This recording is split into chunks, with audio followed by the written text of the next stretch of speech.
Good evening and welcome to Anime-Zing Radio here on YouTube, Facebook, and Twitch. We are excited tonight. We have an amazing show lined up for all of you wonderful people. Tonight we are celebrating our 8-year anniversary. And it's hard to believe that this show started 8 years ago on April 6, 2014. So yeah, we're 3 days early, but we're not doing a show during the week. So we've got some amazing guests who are going to be joining us in a little bit. We have Lindsay Shepard from Funimation. Anthony Bowling, also from Funimation, is going to join us when he has a chance. And we are proud to welcome one of our sponsors, Gavin Goska from Home Circle Media, for the latest and greatest in anime gear, everything from pens, pencils, stationery, and officially licensed art books. Be sure to check out homecirclemedia.com today or look for him at an upcoming convention near you. We're also brought to you tonight by Casey Fox for all of your artwork, cosplay, and convention needs. Be sure to check out Casey Fox, that's KAYCIFOXX, on Facebook, Instagram, and TikTok. We're also brought to you tonight by Darren.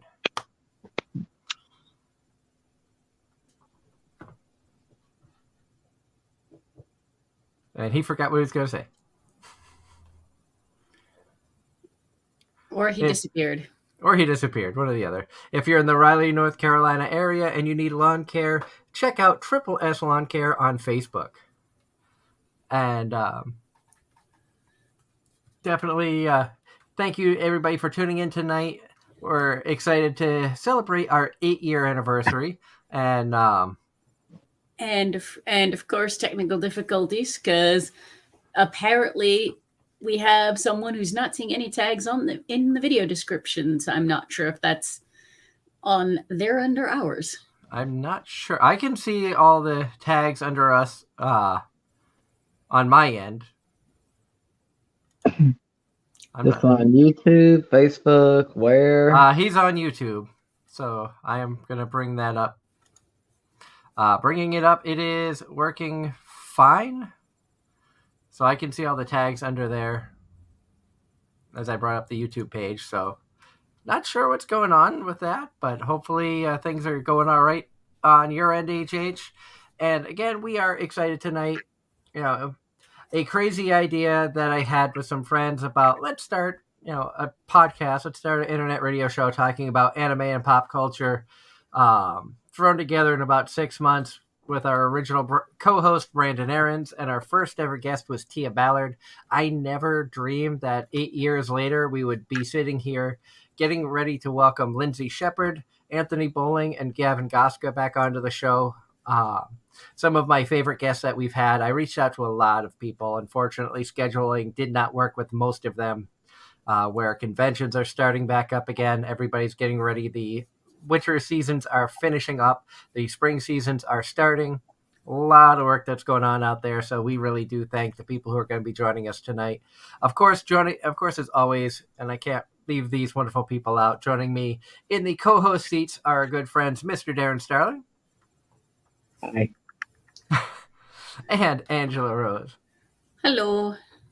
Darren doesn't promote himself. He just comes in with a hi.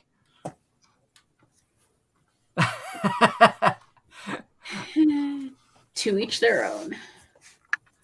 And thank you guys so much for being on with us and being a part of the AZR team. Like I said earlier, when I started this endeavor, I never thought that 8 years later we'd still be sitting here now on YouTube and simulcasting on Facebook and Twitch, which is crazy to think, especially somebody as technologically impaired as I am, to be able to stream on multiple platforms and have some amazing people helping me out. It's humbling and really awesome that I've been able to enjoy this ride with some friends and make new friends along the way. So thank you guys for being a part of the team, even though, Angela, you've only been a part of the team this year. Darren, you joined a couple years ago. Mm-hmm. I will just say 8 years ago, I was in a stretch of not really watching any anime and just starting to kind of get back into watching stuff. Now, before our guests join us tonight, I know Lindsay is working on finishing up some things, trying to find, she had some technical issues on her end that she's trying to clear up and will be joining us shortly. we all have had a chance now to watch in its entirety the final episode of My Dress Up Darling, and I want to know what is everybody's thoughts. And since it's ladies first, Angela, why don't you tell us first? The final episode was adorable. That post-credit scene was so freaking cute. The show as a whole was awesome. And we want to welcome Lindsay Shepard to the show. Hello. Thank you so much everybody? for joining. Thank you for having me. And it's great to finally get a chance to see you. Last time that you were on with us, we were on Blog Talk for our final couple of shows there. That's right. Just before making the switch, and we've added video to it. So thank you so much for very cool celebrating our 8-year anniversary with us. Yes, happy anniversary. Thank you. And we were just talking about My Dress Up Darling, where that just finished up, and Angela was telling us her opinion of the final episode and the last scenes. Mm-hmm. And I didn't see it yet. Oh, do you not want spoilers? Oh, I'll take spoilers. It was absolutely adorable. I was one of those fools who saw the ending credits and stopped watching, not realizing that there was another 5 minutes to the episode afterwards. And I'm glad that I'm glad you told me about it, so I went back and watched it. And my God, it's going to take a lot for somebody to beat Marin out of Girl of the Year. Aw. So how is everybody doing? Doing wonderful. Good. Oh, good. yeah. Mm-hmm. And for our fans out there who don't know who Lindsay Shepard is, if you were a part of our Mashu Myresh special that we had for our last show on Blog Talk Radio, Lindsay voices Rihuyu from the band Mashu Myresh. Yes, my girl. Which I can say, that is my screen. Oh, I love that. So cool. And I did have to laugh. You'll get a kick out of this, Lindsay. The day that Show by Rock Stars dropped in English, Giovanni messaged me on Facebook asking me if I had watched it yet, and I was at a birthday party for my oldest daughter, so I hadn't had a chance to see it yet, but I'm sitting there talking with her about, haven't seen it yet, but can't wait. She knows how much I love that show. Oh, it was so good. I'm so glad we got to do that season. Oh, I love it so much. I love all the characters on it. It's definitely one of my favorite things that I've ever done. And you have done quite a bit of stuff, if I remember correctly. I have to pull up. I usually am better at this, but man, things have been crazy.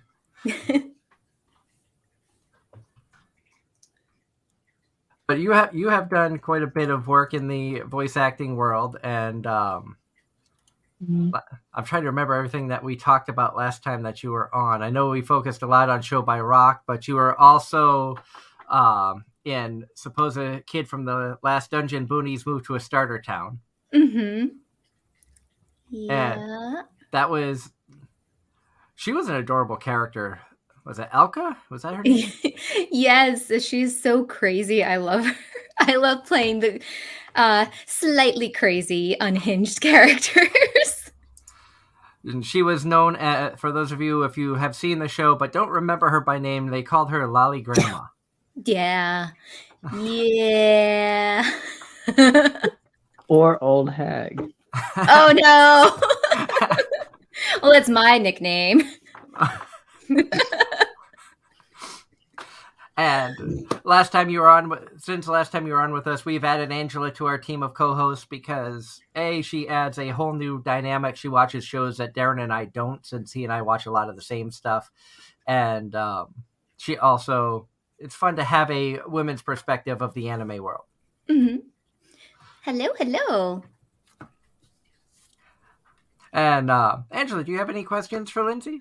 I don't actually know. You know what? I suppose for those of us who weren't necessarily around when you were with us last, what got you into voice acting in the first place? Oh, gee. I had to think back all those decades ago. Now, well, I've always loved voice acting, even before I knew what it was. Like when I was 6 years old, I had my VCR. anybody knows what a VCR is I do. nowadays. Yep. I Still used use to one.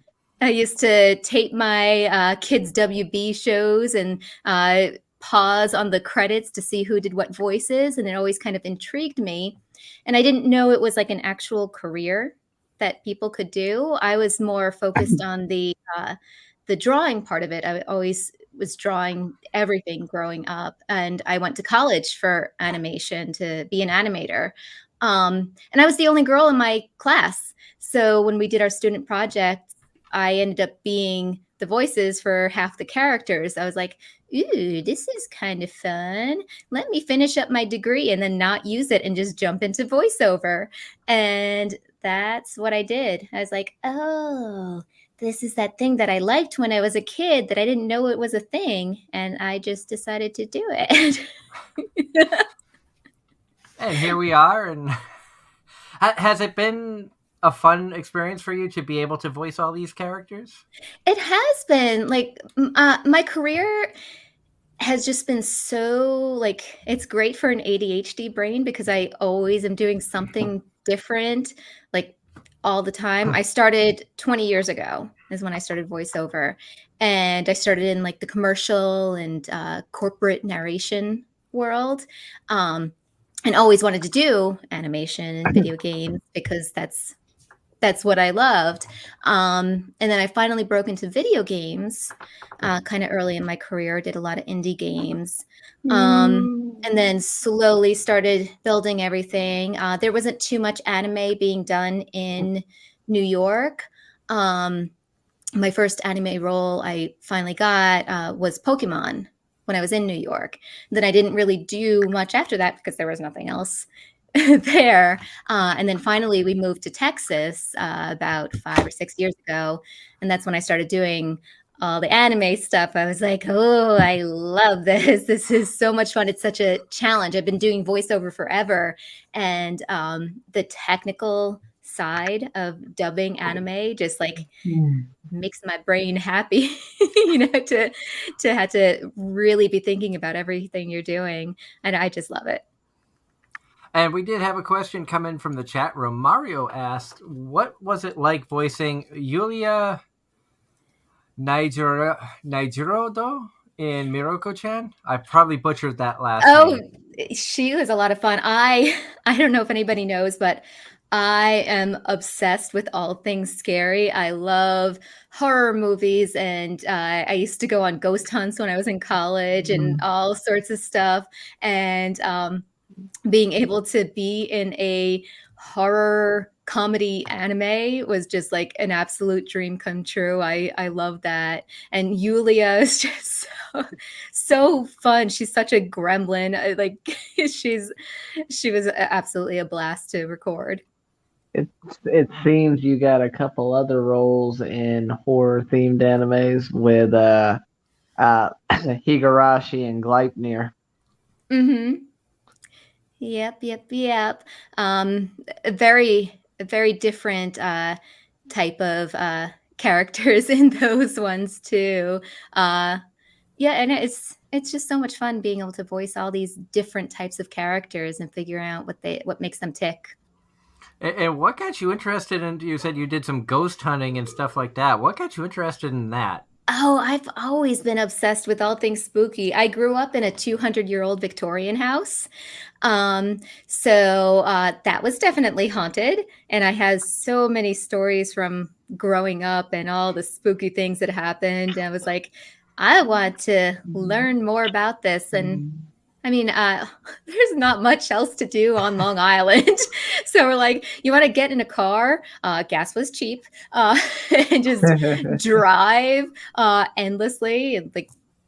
And that's what we did. We just drove down random roads and it's like, let's go into these woods, and that's totally safe to just walk around after dark in the woods and try to get scared. I loved it. And then I made it popular because right after that, all these ghost shows came out. Like, come on, I'm a trendsetter here. No, I don't know. I love all things spooky. And the main reason that that triggers my senses because I've been a paranormal investigator since I was 19 and I'll be 44 tomorrow. So Nice. I have experiences with I've helped out paranormal teams in Massachusetts, Connecticut, Rhode Island, New York, and Colorado.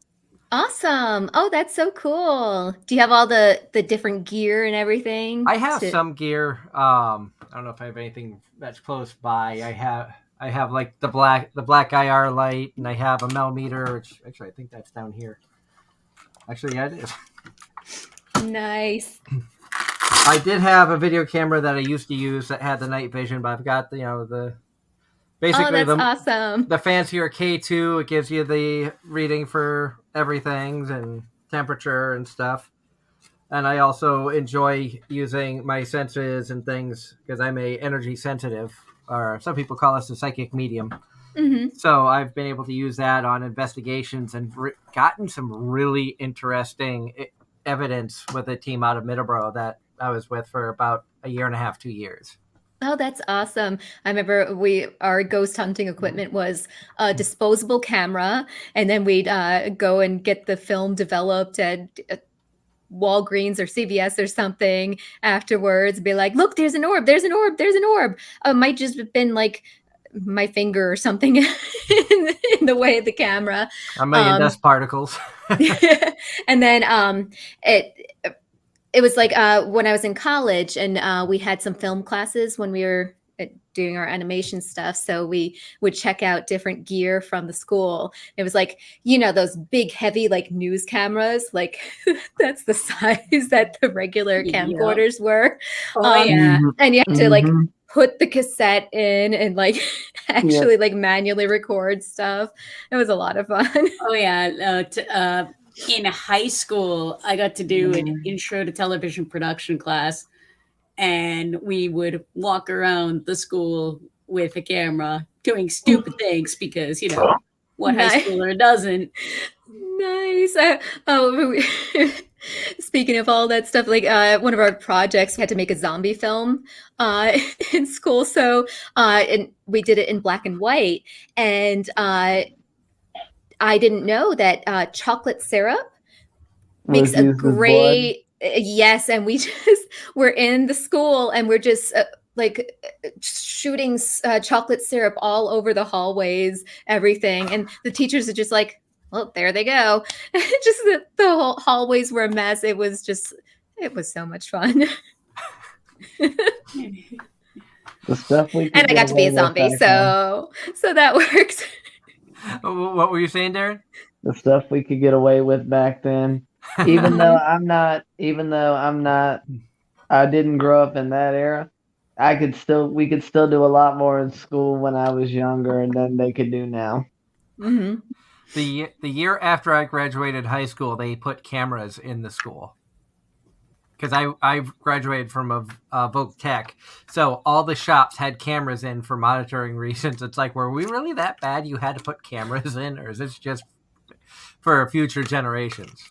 It's me and my husband will we'll talk about the differences from when I went to high school and when he went to high school. And we're like 9 years apart. So it's totally different experiences. He's like, yeah, we used to go out to the smoke shack and like that's like, you allowed to smoke on camera? Like really?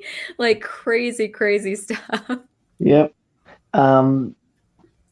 There was a picture that one of my friends. I was over there studying with him one day for a test we had coming up. His mom pulled out a picture of when they were in high school, when it was still the the high school that I went to ended up Mhm. having three separate buildings. And the first building was the original one, and there was a picture taken out there, and she was pointing out, yeah, this used to be the smoke section, this used Mhm. to be this section. I'm like, okay, so you were allowed to do a lot more back then. Yeah, it's crazy. Totally different world. Oh yeah. I have my little sister is 10 years younger than I am, and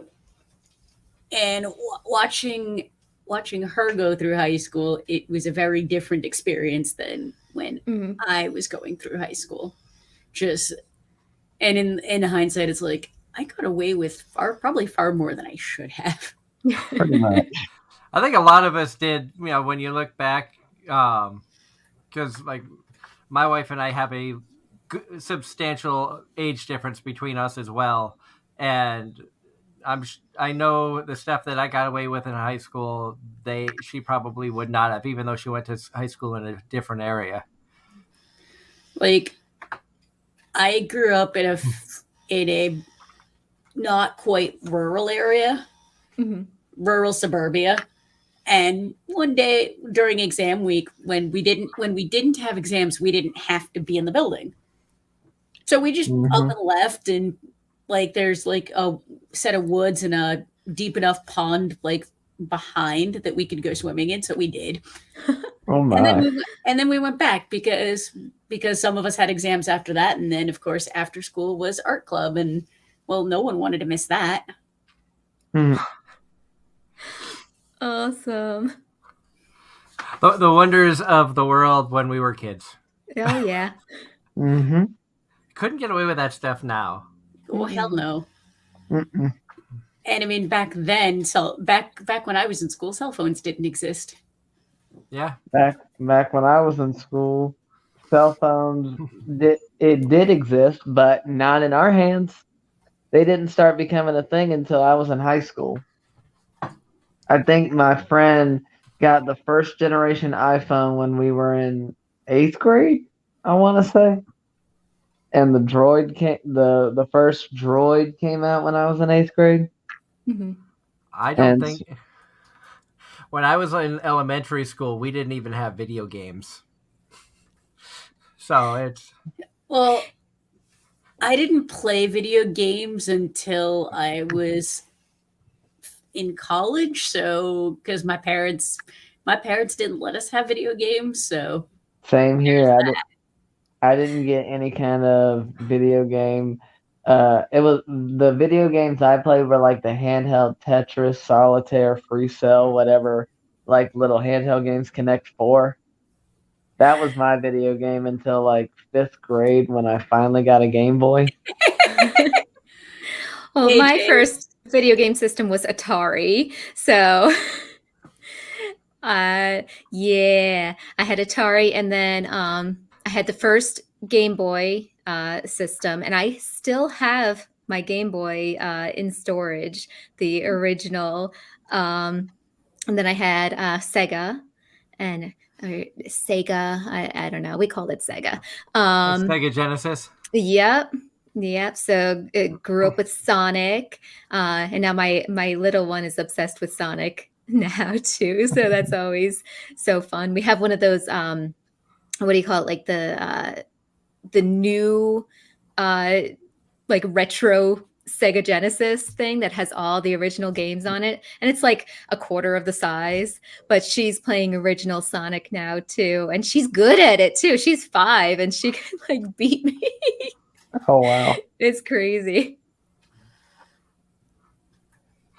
And reading the comments here, they're having fun in the comics. HH says, when I was in school, we had to run from saber-toothed tigers uphill both ways, which I know is not true because you're younger than I am, HH.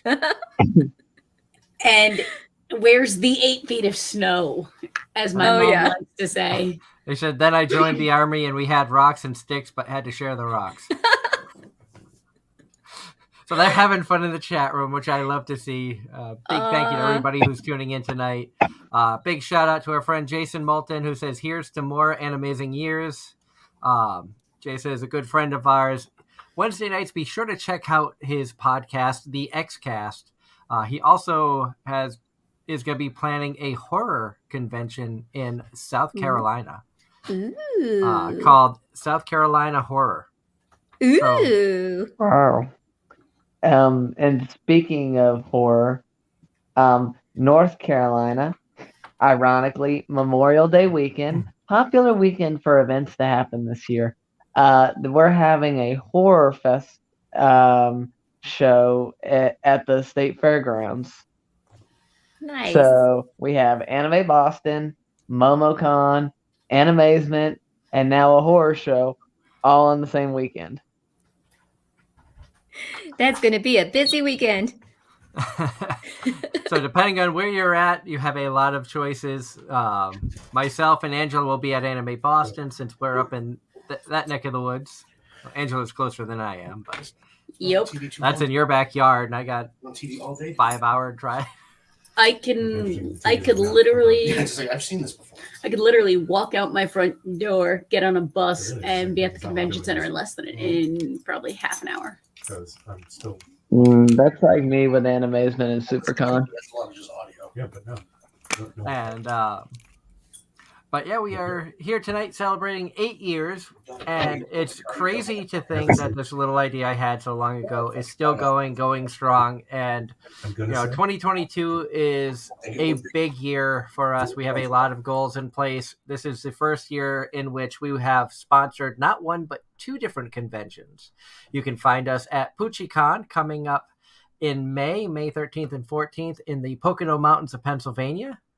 We also have just agreed to terms with sponsoring Rail City Fan Fest on June 25th and 26th in Vermont. That's going to be in St. Albans, Vermont.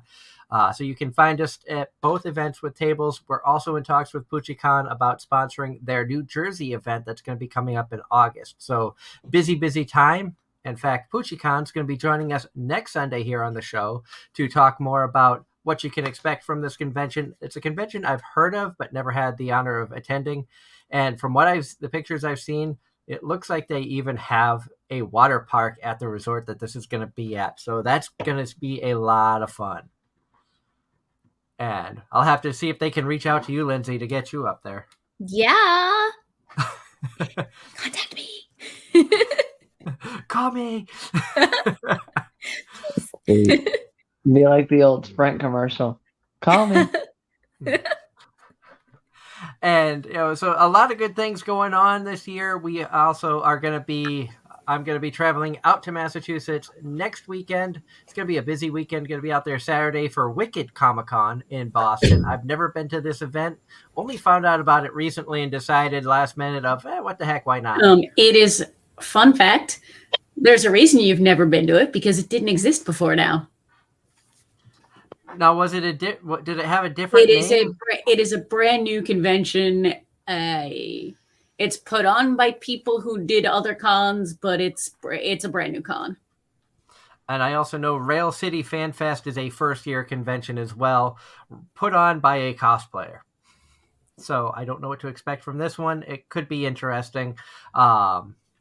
Should be fun to see what happens with a first-year con. I've been to a few that never lasted more than 1 year, unfortunately. Some of them were actually really fun, but obviously a lot goes on behind the scenes in running a convention. So you never know who's going to be successful, who's not, who's going to run things slowly and steadily increase and become, something more. Now, have you been able to attend conventions since the pandemic kind of has calmed down a little bit, Lindsay, at all, or? Not yet. We've been just totally locked up. We haven't seen anybody in years. No, we've just been kind of playing it safe and haven't really been anywhere. We just started kind of venturing out now. So now I'm looking to hopefully get out to some things and see people again, get out in the world.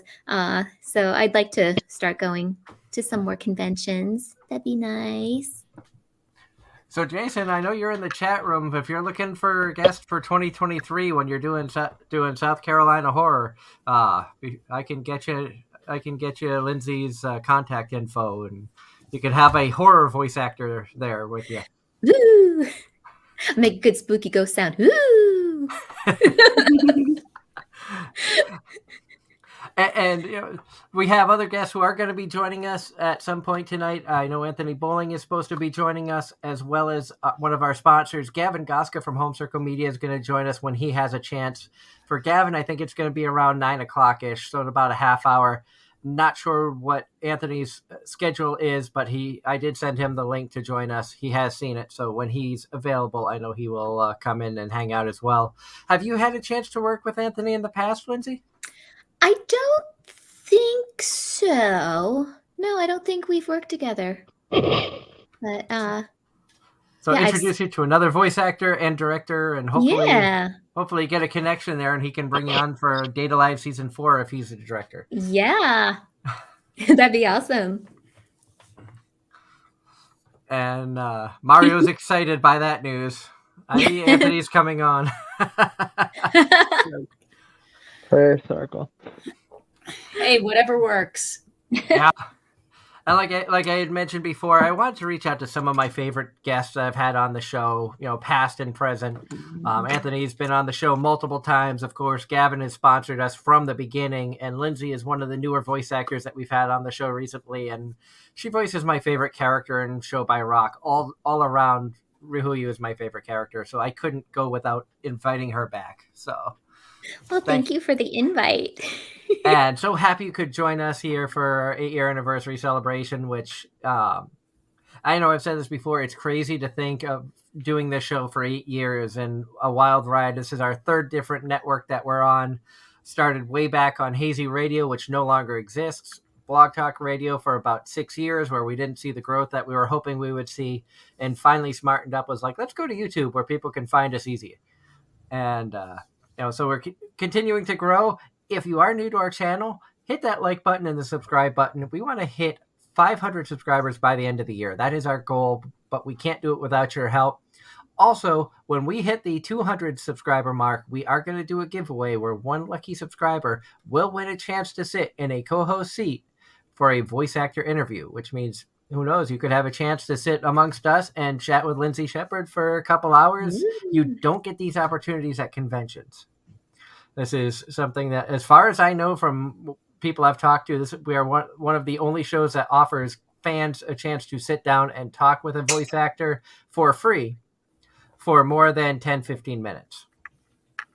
So you definitely don't want to miss out on this. This is definitely an opportunity of a lifetime that we love giving our fans out there. We've done it multiple times and connected people with Caitlin French, Megan Shipman, Bren April.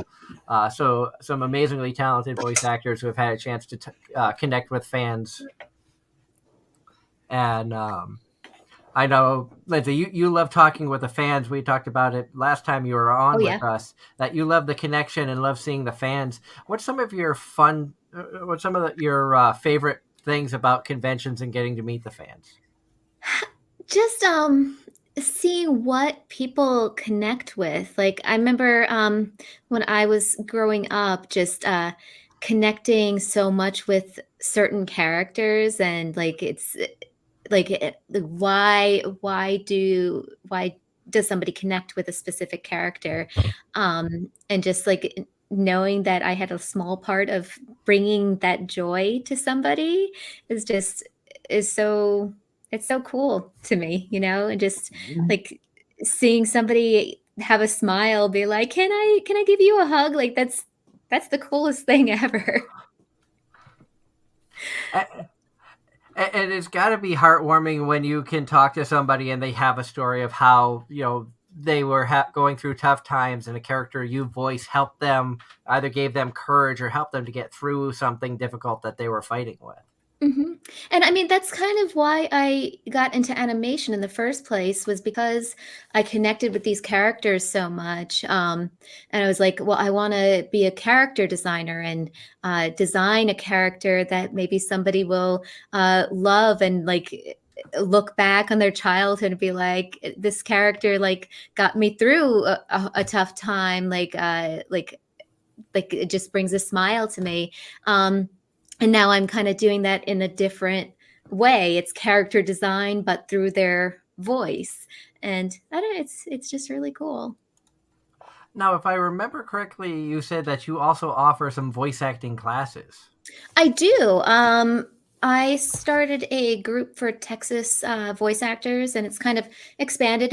Everything's online now, so there's people all over the world that are joining it. It's called Lone Star VO, and things have been crazy this year, so I haven't been able to put on too many classes, but we're starting to do some more events, hopefully do some meetups soon, which is really cool. I'm still doing some coaching too, private one-on-one coaching, kind of helping people find their own voices. And what got you interested in helping others to become voice actors? Was it just your passion? You felt that you wanted to share that with others and help them grow their passion for it, or? Well, it kind of came about because I wanted to create a community for voice actors. When we were in New York, me and my husband helped put on these big events that eventually had like 500 voice actors all come to these events once a year. And there was just such a community there. And I wanted to kind of create something in Texas because Texas has its own different markets. I was like, I want to create something that kind of brings all the markets together. And I wanted to bring in guest coaches and everything. And then I'm like, okay, well, I've been doing this a million years. Maybe this is something that I would like to share with people. And I started doing some of the coaching, and I really, really liked it. I loved figuring out like what to say to somebody when they're trying to get a specific readout, like figuring out what direction is going to get the readout, what's going to click with them. And every person is different. Every person you have to direct slightly different.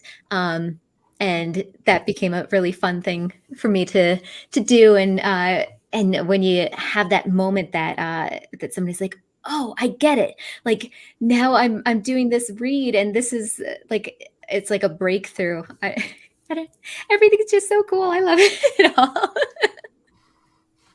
And what's advice you would give to say I wanted to come on, be a part of one of your classes with no acting training whatsoever? Is that something that someone you would bring on and work with, or do you prefer people who have Yeah, some acting experience? yeah, I do. I actually teach an intro to voiceover class where we go over some of the business side of voiceover, charging proper rates, like all the business stuff that isn't always done in intro classes. And then we also do different reads too. And I get to hear how somebody reads naturally. And then I'm able to give them advice on, well, maybe you want to jump into like a community college acting class or take some improv, or maybe you have this natural acting talent. We can find a way to kind of expand on that. And every person gets different advice. I don't know. Yeah, it's neat to kind of figure out how to get somebody started on their journey. And it's got to be kind of rewarding when you're helping somebody who just starting out, and then over time you're watching their career grow. They're getting more commercial work or video game work or even getting into anime. Have you had clients who have gotten into anime through your classes, or? Yeah, so I've worked with a lot of different people and helped set up, get them on the right path so that they know, like how to ask for a proper rate. They don't get taken advantage of, not working for free, like all the things that you really need to do to get started on a business. Voice acting is a business, and yeah, I don't know. My ADHD brain is went away. Oh, I know that feeling all too well. But no, it's very interesting because the arts as a whole, for the most part, you don't get taught how to how to career. Hmm. And watching one of my friends struggle for years trying to make money as an artist, whereas I business is kind of something I've been exposed to my entire life, Hmm. and trying to help her, and it wasn't, she'd never been taught it in school, and it wasn't clicking, and it was just so sad and frustrating to see. And it's awesome to see the kind of community develop where people don't have to go through that. Yeah, that's one of the goals that I had with my intro classes. Like, let me fast forward like 5 years because that's how long it took me to kind of figure out what the heck I was doing. When I first started in voiceover, I made so many mistakes, did things so backwards, like everything.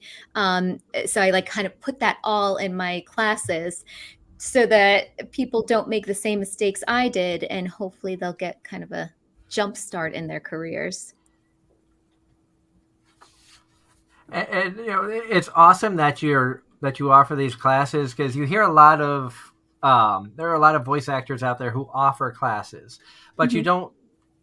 A lot of times they focus more on how to train your voice, proper breathing techniques, different things of that nature, but you don't hear them talk much about the business aspect, which I think when most people think about voice acting and they think about the anime side or video game side or stuff, they don't think about the business end like you come at it from. They just figure, oh, they just go in a booth and talk. They don't think about the logistics behind it and stuff of that nature.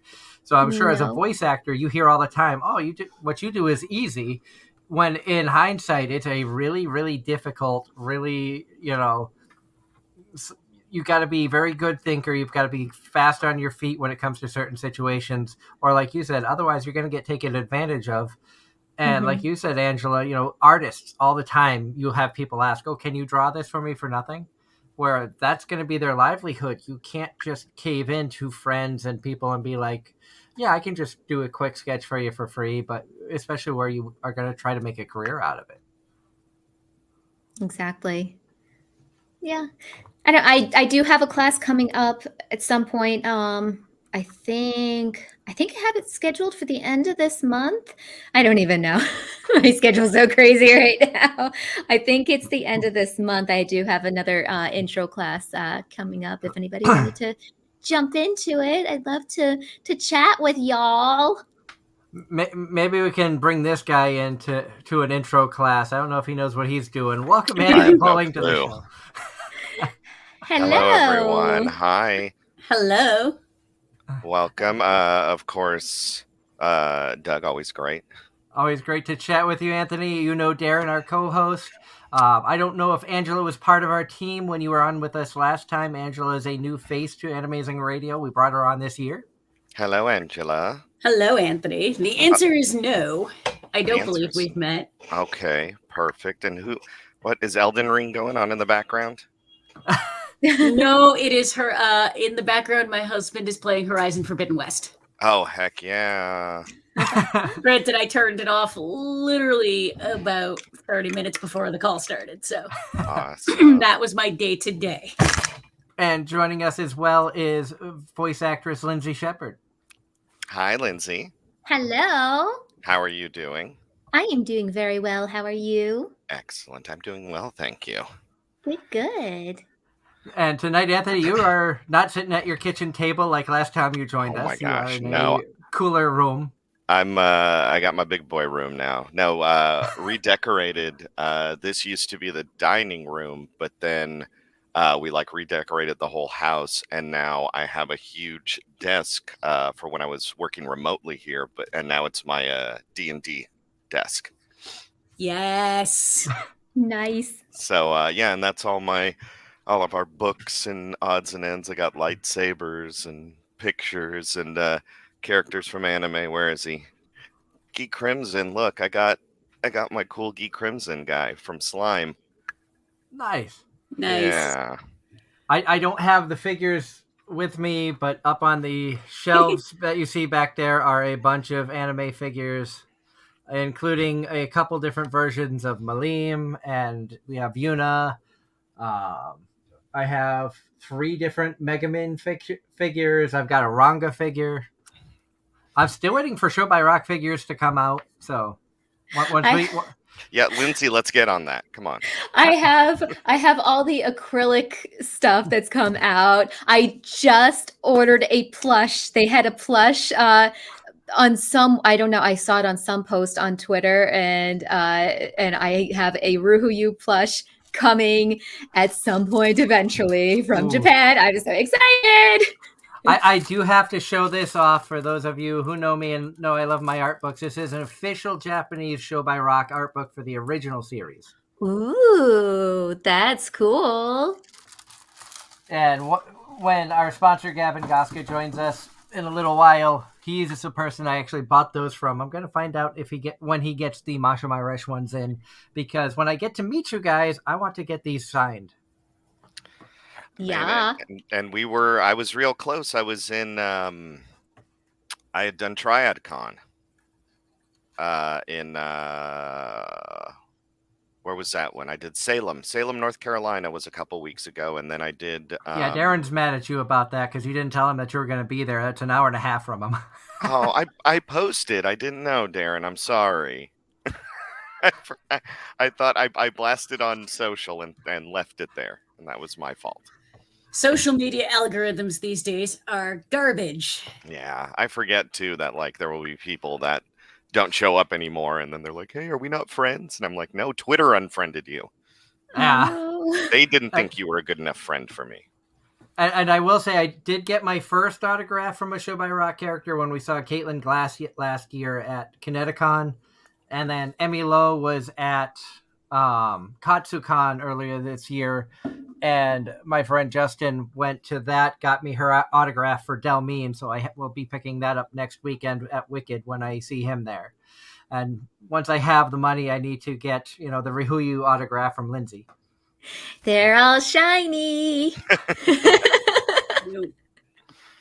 And you were in Show by Rock too, weren't you, Anthony? Yeah, I was the little vampire. What was his name? It started with a D, like Dura. What was it? I have to look this up now because it's like Dura I know Dura. you were in there. That was his name, Dura Dura. He was a little, yeah, he's a little like vampire dude with a top hat. He's a little chibi character, and I made him sound like Kif from Futurama. So. Because anybody who knows me knows how much I loved Show by Rock, the whole franchise. The franchise has actually bumped Rosario Vampire from my favorite anime of all time. Wow. Oh. That's all he talks about, Show by Rock. Well, that and Date Alive. Man, next season, getting ready. I guess this wouldn't be insider stuff, but I will. Are you directing? No, I am not. But I did talk with the person who is directing and told them like everything that I had done and was like, hey, if you need anything from me, I am here for you, because that was so much to catch up on, and it's like Kingdom Hearts lore. Where it's like, no, why? Oh my god, why? Yeah, so, why are they going to a fourth director? Well, because my engineer, Manny, and I have been doing so well on One Piece that they are keeping us on One Piece kind of indefinitely because we are catching up very quickly to what's happening in Japan. Not like soon, but we are dubbing episodes of One Piece at such a great pace that they're like, hey, we got to keep you on this gravy train right now. So because One Piece. Because One Piece, but it's exciting because I got started directing One Piece right after. For anyone who knows anything about it, I don't assume, but it's. I am told that it was right after the Punk Hazard arc, if anyone knows that. And then I directed Dressrosa, Zoe, and Whole Cake right now. So it's been myself, and I think Mike McFarlane is coming back now that Attack on Titan's finally gonna eat everyone. Titans are gonna eat everyone. The show's gonna be done, and Mike's don't get me sunny. started on that. It's not gonna end until next year, and I am sad. I am sad by that. I am. So much. I am invested in Attack on Titan, so there's that. I hear. Yeah. Hey, my cat. You can see my screen shaking because my cat is right there. He goes. He wanted to make a cameo. Hi, Kitty. Oh, Mario, thank you for that. Yeah, but that's why. But it's sad, but it's also like very cool that I'm still getting to do One Piece. Like I'm in this nice little bubble to just be like, okay. But it is kind of sad because getting to work with Josh and Michelle and everyone. But speaking of Josh, we always say this. Finally, Devil's a Part-Timer season 2. Mm-hmm. We got some new prints too. I heard Lindsay talking about getting shiny prints. We got some shiny, cool new prints for Devil for when season 2 finally comes out. Hey, when season 2 finally comes So- out, if you want to do a reunion for another AZR special, you just So then the next question is, when are you lovely people going to be in our neck of the woods, aka my the goodness. Northeast? When we're invited. Let's do it. I can't tell you how many times I've thrown names out to these conventions, and people don't listen to me. It's like They you're don't listen. missing out on some amazingly talented voice actors. Right now, it's all Genshin Impacts and Demon Slayers and Naruto's in the anime world today. And that is a sad time. Largely, I like playing Is It a Genshin Impact when I go to cons and being like, I don't know anything about Genshin. What's that outfit? Is that Genshin Impact? And they're like, no. I suppose Genshin is the new league, Yeah. League of Legends, because I remember going to PAX East the first time. Almost every single cosplay I didn't recognize was League of Legends, and now it's probably going to be Genshin Impact for this year. It's that time of year. Yep. And we are so excited that, Anthony, you were able to join us tonight, helping us celebrate our 8-year anniversary. You've been a longtime guest of the show. Gosh, yeah. Since I don't even remember how. God, how did we even meet? I remember the first time that your voice acting work stuck out to me was Ultimate Otaku Teacher. Aw, my baby boy, Junichiro. So, however long ago that was, A lifetime. I don't know. Gosh, that has been a long time. But was it a galaxy far, far away? It should have been. 2015, so our second year in existence. Wow. And I didn't even, I knew Devil as a part-timer, but I didn't know you were Asiel in that at the time, because I was still getting my feet wet with the radio show. We were getting voice actors on, like Tia Ballard was our first ever guest. We had Eric Vale on. I think Todd Habercorn had joined us. And a lot of the newer voice actors on the scene, the younger voice actors, or next generation, as I've started calling you guys, TNG.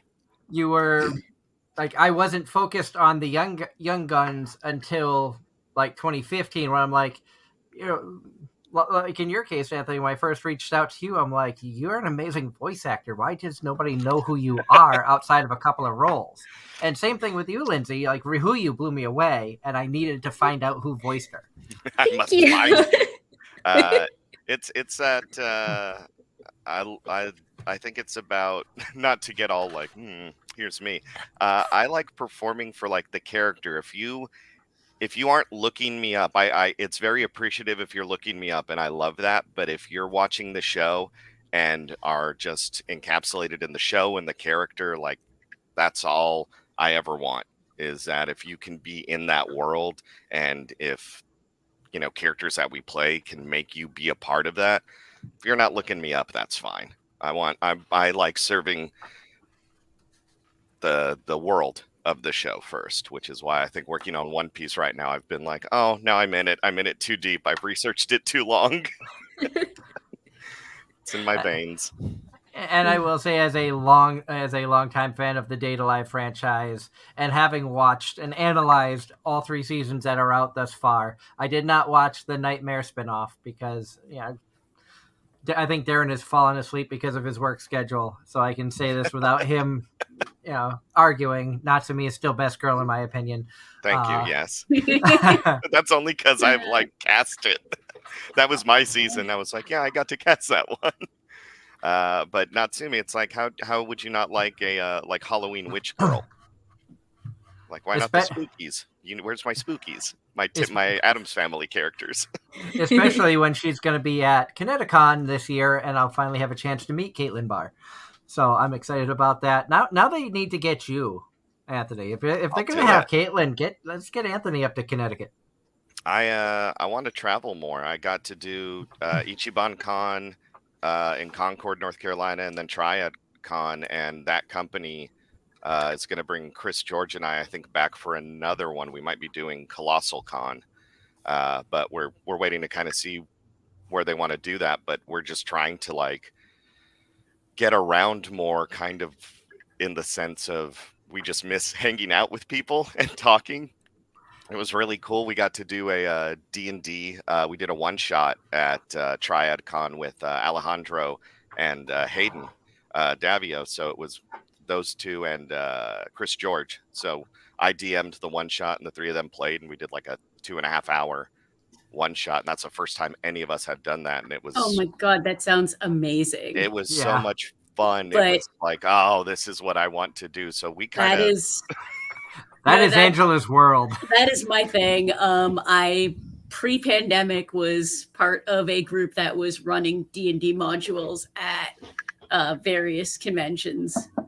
Yeah, it's great. That became my saving grace. I became that guy where it was like, well, my life now is just work, which is One Piece, and then when I come home, it's video games and D&D, and I'm like, Yep. And man, what you that cannot fits see, what you cannot see in this tiny living room is the bookcase that is filled with books, including an entire shelf of RPG books. heck yeah. And as of late, with building new characters, I have taken to pulling inspiration from various anime characters and going, okay, how do I build them in D&D? The only one I'd try and build, I'd want to do an LCL with like the cooking feat. He would have to have the chef feat. He might be like probably a warlock or something, and then I'd want to make Seiyu from Cautious Hero. But start him out as level 20 in a level 1 campaign, and then not do anything. So that would be the theme. Oh, God.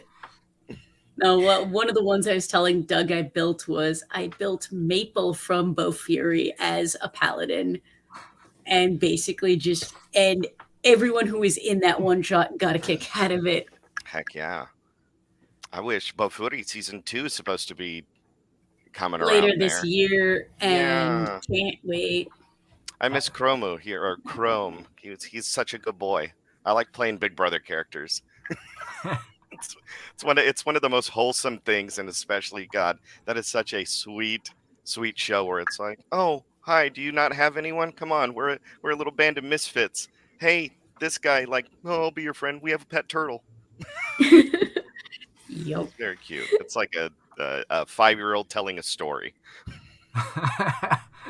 and let's not lie here. Syrup is best, animal Familiar. companion, familiar in anime, because it's a giant flying turtle that is adorable. Doesn't get any better than that. And my GM will not let me have one. I've tried.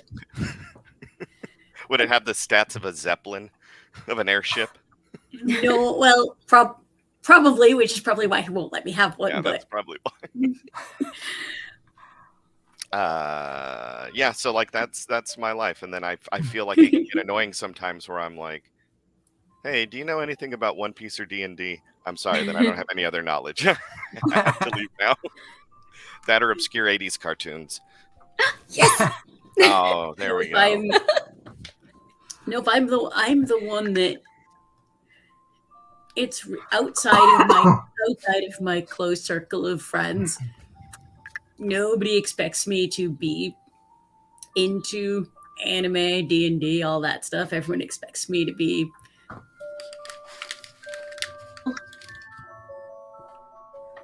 Oh, you froze up there a minute. It's performative. Yep.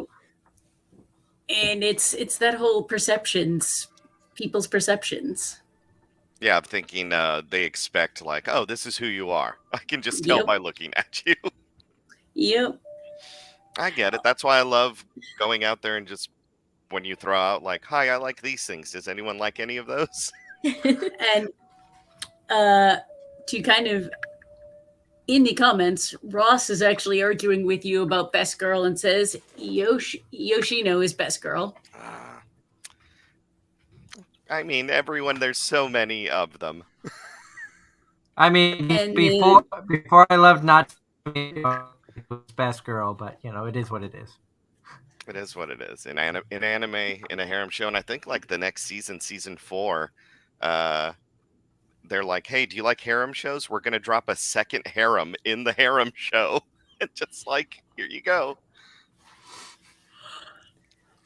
And we are getting ready to welcome our last guest of the evening. Gavin Goska from Home Circle Media is getting ready to join us.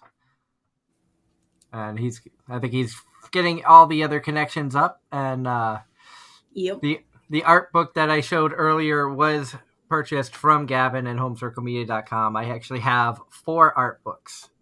For those of you who enjoy the Strike Witches franchise or the World Witches, that was the first one that I got from him.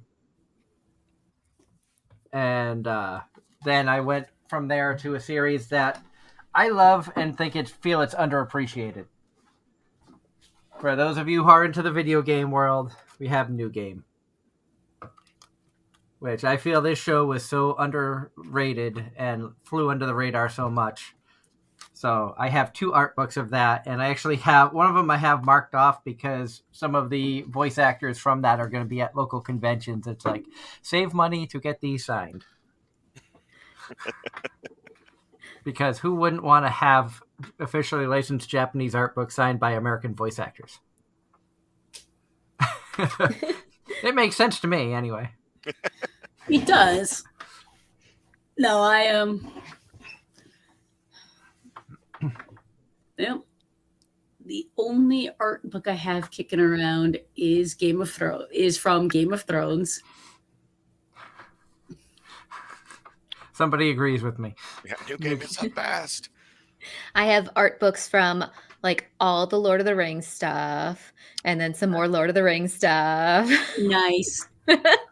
No, I was actually given a first edition of the Silmarillion complete with the maps.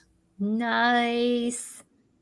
It That's pretty cool. It is on my shelf somewhere. The Silmarillion, the Bible of.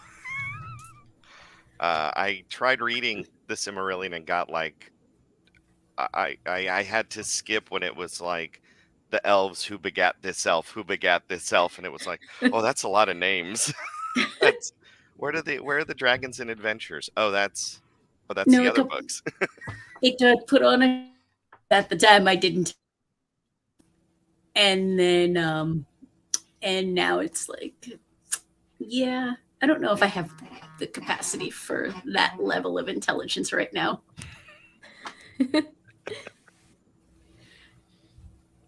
Because sometimes you just, with books and other media, you just need that candy that does not require the insane amount of thought.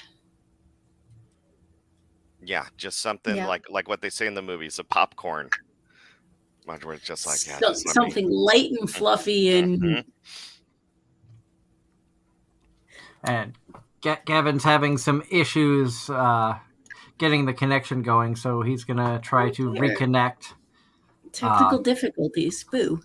He said he's having some feedback issues, so he's gonna leave us for a moment and join us again just a minute. But for our longtime fans who know Gavin has joined us multiple times. One of our awesome sponsors, as I mentioned before, HomecircleMedia.com. They offer a lot of awesome anime gear, including the art books, stationery. I have a lot of giveaways that I have done over the years of gift packs from Home Circle Media. So let's see if this works. Gavin, is this working better for you now? I think it is. Can you hear me okay? Yes. All right. So welcome, Gavin Goska from Home Circle Media. As you can tell, Gavin, I have been showing off your art books. Yeah, I saw me come in the chat. I'm like, hey, nice book there. And Gavin has been a longtime supporter of the show. He was there when this show was just an idea, when I was a co-host on I want to say it started off as paranormal, and then it kind of turned pop culture. And then when we had like the whole idea of the show, and I don't know, Anthony and Lindsay, if I've told you what really created Anime-Zing Radio, but about 9.5 years ago, I was co-hosting a show called Crossing the Void Radio, and the host Scott Hare would bring on guests from the paranormal world, bring on indie music. 1 week we were supposed to have a demonologist by the name of Susie Lewis, who was a good friend of mine. She had a family emergency and had to cancel Wednesday before or Sunday before a Wednesday show. On a sheer whim, I sent a Facebook message to Jeremy Lee about, this is who I am, this is who we are. We had a guest cancellation. Would you like to be a guest on the show this Wednesday? Talk with us for, half hour, however long you'd like to join us. She responded back that she was interested, which kind of blew my mind. It wasn't until Wednesday at 1 o'clock that I got the confirmation from our booking producer that everything was all set for an 8 p.m. show. And then it went from that to I got out of work at 6, home at 6:30, had an hour and a half to promote a voice actor who I knew some of her work on a pop culture / paranormal based show. Reached out to a couple of Facebook anime pages that I had belonged to. Because it was Jeremy Lee, we were allowed to promote the show. Crashed the chat room for the first time in the show's history because so many people came in, and we had people from all over the world who wanted to say hi or talk or interact. And Jeremy was a sweetheart. She stayed with us for, she said maybe half hour because she had just signed papers on a new apartment, was going to her friend's house where she was staying to pack for Anime Boston the following day. Stayed with us for, I think, almost 2 hours until her phone almost died. And we talked about a little bit of everything. And then from there, it was like, well, there might be an interest in doing an anime-based show. From there, we reached out to Tia Ballard, Terry Doty, Todd Habercorn, and Gavin was a guest because of Crossing the Void, because Gavin, you are a part of Midnight Syndicate, a musical group that's been around for a long time. Right on. And it was during a Midnight Syndicate show under a commercial break that Gavin and I discovered, hey, we like some of the same animes. And that's where we got to become friends, and he decided to back us when we decided to branch off onto this venture. Yep. And it's been, 8 years now? 8 years. That you've been, you've been doing that, yeah. And over these 8 years, I've been so blessed to have, so many friends who have come on to support the show. Of course, Anthony, I always love when you come on. You are one of my favorite guests of all time. Oh, thank you so much. It's always an honor. I think you were one of the first to reach out with me. As you said, I honestly don't really promote myself. It's a thing that I think it's just also one of those. It's an anxiety thing. I just feel afraid to put myself out there and be like, I did this. Do you like it? And it's great to have someone reach out and say, hey, we want to talk to you. I like what you do. And you've been so welcoming, Doug. It's that's why it's been so easy to come back with this. It's awesome. Like I greatly appreciate you having me on and just enjoying, the work. So it means a lot to talk to someone and get that feedback. Like, what we're doing, like touches people and reaches people. So always a pleasure. And of course, Lindsay, we first reached out to you last year because of Show by Rock and how much I fell in love with your work and didn't realize that you were a part of other shows that I had seen. But it was like, wait, I remember this character and this character. And we had a lot of fun chatting with you about your career. And then the very next week you came on for the Show by Rock special, which was... Yes, that's right. It still kind of blows my mind that I was able to get the entire band of Mashu Mairesh, all the voice actors and the director on the show at the same time. That was so much fun. And I know at the time that you ladies hadn't really had the chance to talk much with each other. So that had to be fun for you to be able to come on a show like this and talk with other voice actors that you've worked with. Or even tonight you said you don't know if you've really worked much with Anthony in shows or whatnot, but it's got to be fun to be able to connect with other people of your craft. It is. I mean, you hear so many of your fellow actors when you're recording. It's like, oh, yeah, we've been hanging out like every week. But we haven't actually spoken like in person.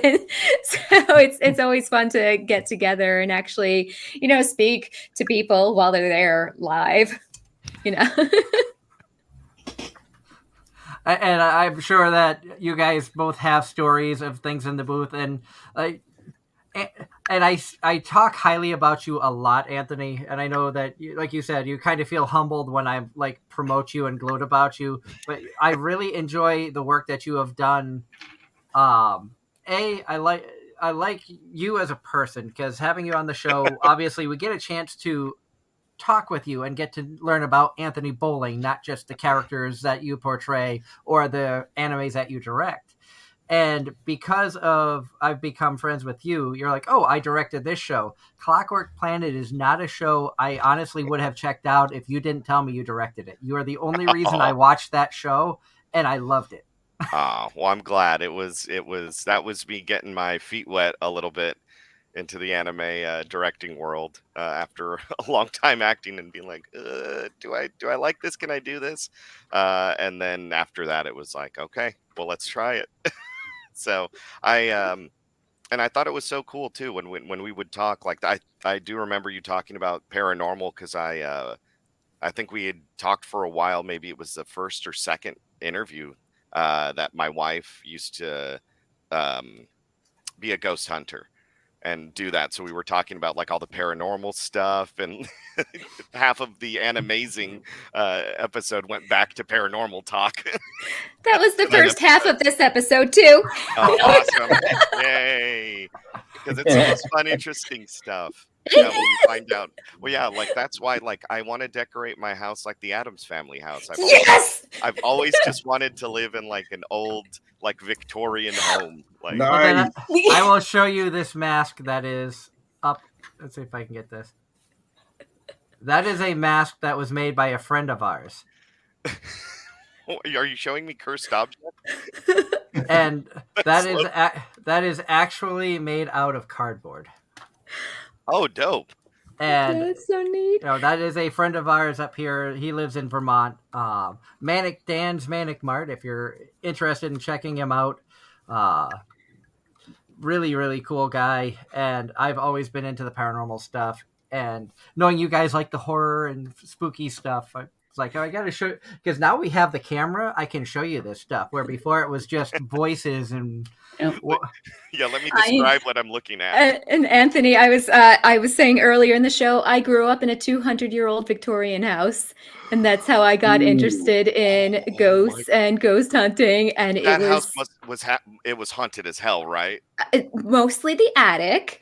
Oh, of But course. yes, Oh my yes, yes, gosh. yes, and I have so many stories, and that's what got me interested in it. And we spent my entire college years just driving back and forth across Long Island hunting ghosts, thanks to my house Oh. growing up. Actually, and Julili is joining the chat with never knew that we delved into paranormal topics, and she's a psychic medium, so it's nice to know. Awesome. Very cool. Um, I have a lot of See, me, I also have deep dived into a different subset of the paranormal stuff. Me, I'm just an empath. And Same. I myself am a psychic medium. It kind of, before I kind of figured it all out, it was what people around me feel, I feel. And sometimes friends would tell me stuff, and I'd basically be able to tell the end of the story. And they're like, how did you know that? just saw it. And one of my friends just kind of would always consistently get mad at me for telling her how something was supposed to end, because I knew. And then she'd be like, you're wrong, and then get mad when I was right. Mario, I agree. Ghoul Intentions. We will give them a call. Love them. Yep. I will say this. I'm so sorry that I didn't check the time, but I do have to go. I have a dinner date with my wife. Ooh la la. But Yay. I did want to jump in here. Absolutely. Just if only briefly to say congratulations on 8 years. I love coming on here, and whenever I get free time, I mean, if you ask, I will try and be there. You after like beyond May, you pick a Sunday. Everything in June on. You pick a Sunday. It's yours. Heck yeah. I'll talk to you about that because maybe I can coincide that with some if I find out any more stuff about con announcements or shows or stuff. When I find out more about Day Day Live Season 4, maybe I can give you some suggestions on who you might want to invite to talk to as well. And we also have a donation to PoochieCon in the Pocono Mountains in Pennsylvania, where we are a sponsor. One of the things we donated was a guest co-host spot where one lucky winner gets to sit in the guest co-host seat to interview a voice actor. Maybe we could have Anthony for that show. You have a chance to sit down and chat with Anthony. Man. Maybe Lindsay. Who knows? Who knows? Nobody knows. Maybe both. We could have a twofer. Ooh. Oh my goodness, a roundtable discussion. And then Lovely. it'll just devolve into ghost stories and being like, all right, let's just talk about what crazy stuff we've seen. Oh, God. That would be another that's a 3-hour show in itself. Oh, yeah. Just ghost stories. Oh, yeah. And Before you go, Anthony, I did want to let you know if you're really into the horror stuff, you like the spooky music, Gavin's group, Midnight Syndicate, do a lot of gothic horror-based music. dude, Oh, thanks for the plug, man. dope. I mean, that's also when we were talking about D&D earlier. That's one of those things that I like when it's finding music to be like, what are we going to put in the background to set the mood? We actually did the official D&D soundtrack. This was like back in 2001, 2002, something around there. We got together with Wizards of the Coast or Hasbro and stuff. Hell yeah. Yeah, it was pretty cool. Yes. It was pretty wild working with them. You know, it was good times. Because, you know, my partner and I, we've been longtime gamers and stuff. So, you know, being able to do something like that, it was a really big honor and everything. So, oh, that's so dope. So what we need to do is co-opt a show and turn it into a D&D one shot. Is what you're telling Oh me. my gosh. There was the last thing, 2 things before I go. One, Lindsay, you haven't been in One Piece, so we need to change that. So that way we can talk, hang out, and do that. 2, with D&D, since I am working on One Piece, and that is my life, I got to work with Matt Mercer a lot. And when I told him, like, hey, you know, my group and I, we hit a year, like a lot of us are voice actors in the D&D group. And he's like, oh yeah, I know all these guys. And I'm like, yeah, so now I'm starting to DM. And he's like, oh my gosh, well, welcome, brother. And I was like, you heard that? Everyone heard that? He blessed me. I'm blessed now. I'm blessed by Matt Mercer. nice. See, He said, welcome. No one talked to me. see, Well, my tell him to get story- in contact with us, and you know we gotta get him on the show too. Oh my gosh. yes, Matt, I got to meet Matt Mercer in person, but my story is not that awesome. So this one, yeah. So, but anyways, yeah. Thank you all very much, Lindsay. Great to talk to you, Angela. You great too. to meet you, Gavin. Darren. Lovely meeting You you. as well. Take care. Yes, and I'll let you all know where I'm at because we need to meet, and I'll talk to you all soon. Definitely. Have a good Yay. night. Have a good one. Bye, everyone. Bye. So Anthony Bowling, everybody, we knew he wasn't going to be able to stay on for long, but we do thank him so much for stopping by. And you know, like I said, I wanted to bring on some of my favorite people that I've had on the show, past and present. And so being honored to have all of these wonderful people join us. Big thank you. I'm gonna give a shout out. Ross posted in the chat that his parents' anniversary was 2 days ago, and it was 39 years. So shout out, happy Oh. anniversary for that, Happy anniversary. because that is amazing. Definitely. And happy anniversary to them. A lot of anniversaries, a lot of good things going on. And for those of you who don't know, tomorrow is my birthday. I am going to be 44 tomorrow. Not doing anything really for celebration outside of this show. So Woohoo. I will Happy say birthday. thank you. I will say thank you now to everybody who's going to be, I know tomorrow Facebook Messenger and Facebook is going to just be flooded with the happy birthday stuff. So I thank everybody ahead of time. About that, I am going to be working from 8 o'clock in the morning to about 11 o'clock at night tomorrow. So Happy Happy lunatic birthday. And in theory, if it is at all possible, when I see you next, Doug, I hope to have some kind of baked good for you. that would be cool. I do thank you But- for the brownies last time. They were delicious. But that is a if life doesn't get in the way. Oh, yeah. And but tonight's not really about me. It's about the show. It's about everybody who's been a part of it. And Gavin, you were there from the beginning. You've been a part of some crazy shows that we've had here, and even some of our shows with Crossing the Void. Whether it was with Todd Habercorn bringing us into the recording booth to do an audiobook, or Brina Palencia going into the TMI category. Yeah, both of which were pretty awesome. I think it's a bit unexpected. And I know we gave a shout out to Midnight Syndicate, but you also have endeavored in other musical things, including Subtle Inversion and Parlor Muse.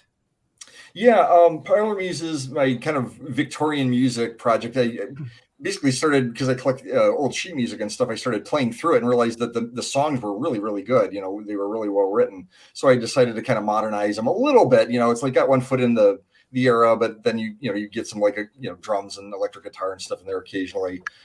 So that's that. And then Subtle Inversion was a project I did with Vocaloid, actually, Megarina Luca, and it was entirely English language, and we just did one full length album and stuff. But then I kind of turned it into my solo outlet. Like anything that isn't Midnight Syndicate or Parlor Muse goes under the Subtle Inversion category. So yeah, a couple different things going on there. And we do thank you for supporting us through all these years. I know I say this all the time, that it's hard to believe that, the show is 8. I've been doing this for 8 years, and we keep growing. We keep reaching out to more amazing people. I love finding all the fresh, and of course, we always love bringing on the voice actors like Lindsay and Anthony, but we don't want to leave out, the cosplayers, the artists, the backbone of a lot of these conventions. Everybody really wants to go to see the big name guests, but they kind of forget about, these cosplayers who are talented, or like Julie in the chat room, who was a guest on the show, a very talented idol singer. She amazingly talented singer. We were able to see her win Katsukan Idol the one year that we were out there. And, so many talented people out there that we love reaching out to and giving them a chance to come on the show and showcase them. And especially now where we've moved to YouTube and Facebook and Twitch with the video aspect, now people can show off, cosplayers can show off the outfits that they've made, and gives them an extra reason to wear cosplay. An artist can show off their artwork more. I know your camera's not working tonight, Gavin, but would give you a chance to showcase some of the product that you sell and things. Of course, having Lindsay on with us, if she wanted to hold up, any of the artwork that she had for sale that people could get from her at conventions and stuff, that's always an option now that we have the cameras. That's a good idea. I don't know where I have this stuff. I am doing a live signing on Friday through Streamly too, and you can see all the artwork that I have on the Streamly site that I have. It's a certain link. It's streamly.com, I think /bubblegumvoice, I think is the link. But you can find it on my Twitter too. But I'm doing live autograph signing on Friday. Yeah, I don't have the artwork here to show you right now. That's okay. Ideas for future, because Lindsay, as you get more roles, you already know we love the work that you've done, and we don't want you to be a stranger. You're always welcome to come back and join us. Oh, thank you so much. There's a lot of exciting stuff. I'm living in NDA world right now, but this summer and fall, there's a lot of really, really, really exciting stuff coming up that I would love to chat about once I'm allowed to. And you heard it here first. Anthony's going to try to get her into One Piece. So that would be the coolest. and this is a kind of fun stuff that I've always enjoyed about the show, is the randomness that we bring on, and none of this is scripted. And Lindsay, as you know, this being your third time on the show, every time you come on, it's always an improv. It's always whatever comes to mind is what we talk about. Oh yeah. There's the fun of it. And that's when I've started the show. And Gavin, you having been around since the beginning, I think you have probably the most honest opinion of, do you feel like I have changed the show much from how it was, outside of bringing on better quality guests? Yeah, well, I mean, you started out when you were doing Crushing the Void, you were definitely, in the co-host role. So you've been able to kind of transition over to being a host, which I'm sure, it brings a whole different realm of responsibilities. You're driving the bus. I mean, you're kind of, you have to monitor everything and kind of keep it going and everything. So it's kind of cool to see you take on more responsibility with that. And then through the years, we've had so many wild rides. I've had, I think we lost Darren because he's worked another long weekend and has probably fallen asleep. This boy works 2 jobs, including owning his own business. So definitely, if he was tuckered out enough, and it sounded like we were losing him early. So yeah, you started on a best girl bit and he didn't respond, so yeah, he died. Yeah. So Darren is dead, and but I know, Gavin, that I had gotten some of the art books from you. I showed off the Show by Rock. When you get Show by Rock Mashu Maresh art book in, let me know, because I will buy that. Okay, I haven't seen much merch from that lately, but things come and go. It's like, especially if you get like a new season or like a reissue on like a DVD or Blu-ray or whatever, they'll kick back some merch from it and stuff. So. And I know that you've had a hard time keeping up with a lot of the newer anime, but Lindsay does voice Ryuyu from Mashu Maresh, and this is a picture of her wonderful character. It's my baby girl. I gotta see that. I've heard nothing but good things about it. So. And my other screen is Hawan. Nice. So, Show by Rock has taken over my phone. I do have Delmine and Himiko and a Cyan that I saved as well, because some of my favorite characters from the show. And I was sad that you weren't able to English dub the songs in Show by Rock Stars. I know. But it was still fun to jump back into the characters and get to interact with the original characters too in this past season. It was a lot of fun, and I just feel like it went so quick. I was like, oh, we've had so much fun. It's all done already. And like I told you, Lindsay, Giovanni Cruz, who voiced Himiko, had actually messaged me the day that it was dropping in English, and was asking me, "Have you seen it yet?" And I was at a birthday party for my oldest.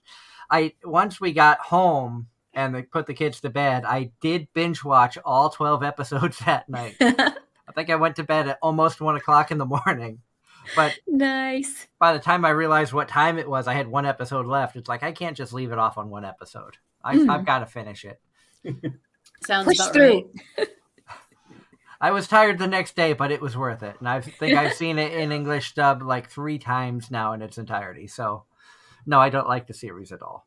Oh. God. And like I said, Gavin, you being a music guy yourself, you really need to check it out. And anybody that I know that is into the music world, doesn't matter the type of music you like, because Show by Rock encompasses such a wide variety of music. Yeah, it's just a fun show to check out. The characters are adorable. It's got a pretty good storyline that progresses throughout it all, and the music is fantastic. Cool. So definitely, knowing you're a music guy yourself, you need to definitely check this out. I rank this bit higher. Like, I would prefer Show by Rock over any of the Love Live, AKB 0048. I put this show higher than any other music-based anime I've watched. No kidding. That's a strong vote. So, and I know there's a lot of Love Live fans out there. Rob, if you're watching, I'm sorry, but I would take Show by Rock over Love Live. Any of them. Don't make him a stand. I've been doing that a lot this year. 2022, I've decided that I am going to devote a lot of time and effort into the radio show promotions. I want to hit at least 10 conventions this year on top of the ones I've already made. And I want to do a lot of promotions and grow the show as much as I can. Cool. Hey, we got to get you out Ohio way here. At some point, I don't know if it's feasible this year, but maybe 2023 I can do that with some help. Cool. And I know we have a lot of events that have already been planned. For those of you who are curious as to which conventions you can find us at, I will be at Wicked Comic Con this Saturday, April 9th. A couple weeks after that, I will be at the Vermont Sci-Fi and Fantasy Expo up in Essex, Vermont. We will have a table there. Of course, we're going to be at PucciCon on May 13th and 14th, a convention that we are excited to sponsor. So you can find us there. Then 2 weeks after that, Memorial Day weekend, you will find me and Angela at Anime Boston. Still waiting to find out if we're pressed. We were supposed to find that out April 1st and never got an email. So hopefully I get the happy birthday, you have been approved message. And then after that, it is kind of wide open. We definitely will be at Rail City Fan Fest, June 25th, 26th. Kineticon is another one that I can say for certain that we are planning on going to July 14th through 17th. Otherwise, we're going to be looking at conventions throughout the New York, New England area that we possibly could go. Maybe even like Colossal Con, East Pennsylvania. Maybe we're going to try to get PucciCon in New Jersey in August. So tentative shows beyond that. And Angela, I know you're going to be at PAX East. I will be at PAX East. I am looking forward to that. So anyone who's going to be around there, feel free to come find me.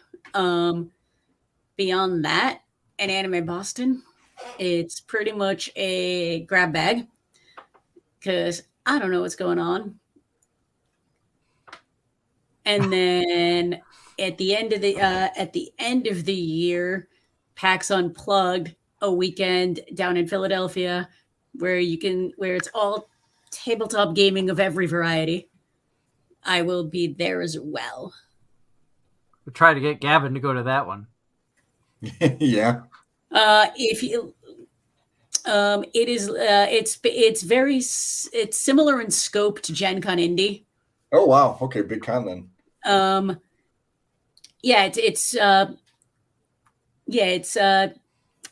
There's a section for miniatures games if that's your thing, a section for role playing, a section the merch, the vendor area, and then a giant board game area where you've got everything from brand new, not yet released in the States, to all the class tournaments of all your classic games. Cool. Doug, you mentioned Colossal East. We're usually there as a company, but I haven't been able to go myself because of Cedar Point. That's usually right when we're doing rehearsals and getting into the show. I think it's going to be, nothing official yet, but I think it's going to be here. If you're able to be performing at Cedar Point again, hats off. Unfortunately, I haven't been able to go to a show, but from everything I've seen people post, you guys put on one hell of a show. Oh, thanks. It's this year, again, I can't really talk about too much specifically yet because we're still talking with them about things, but this year is going to probably switch things up majorly if we are back. But we'll get you out at some point, or I'll do like a video or something for you and send it to you. Sounds good. And Yeah.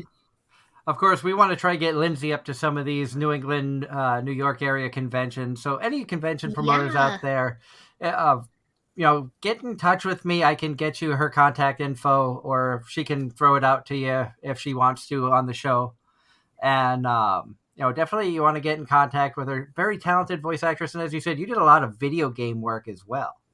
Yeah, I've done, I don't even know how many, probably at least 100 or so video games so far. Yeah, there's a lot of video games also coming up too, but it can sometimes be a couple of years from when you do the voiceover till when the game comes out. So they'll come out at some point, but there's some cool games coming out.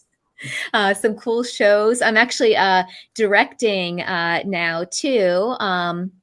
I can't say specifics, but it is a preschool show that I'm directing, which is really cool. There's so many things coming out. I want to talk about them, but I can't. What are some of the bigger video games that you've had a chance to be a part of? Oh, geez.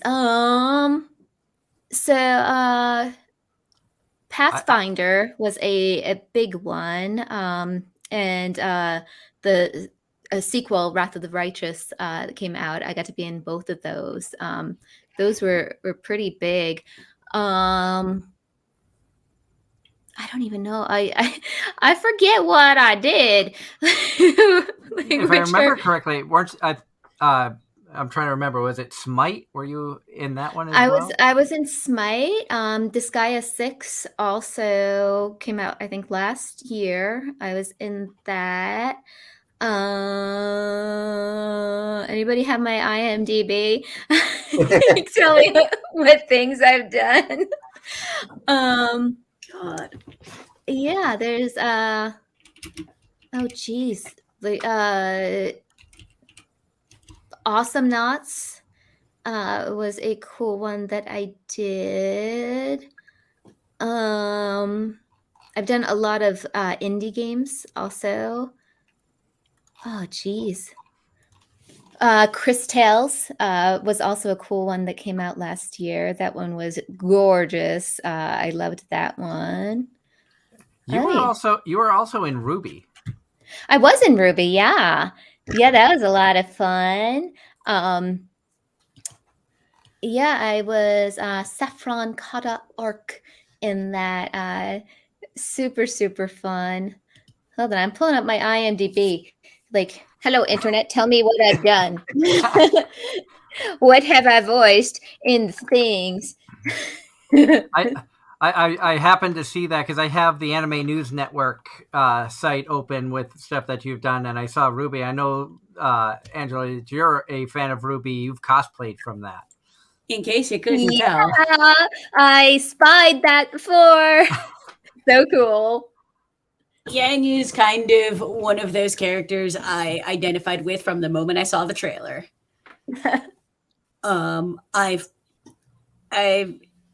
I've seen the show, looking forward to the new anime that's coming out. Actually have the video game on Steam. Haven't played it in a while, but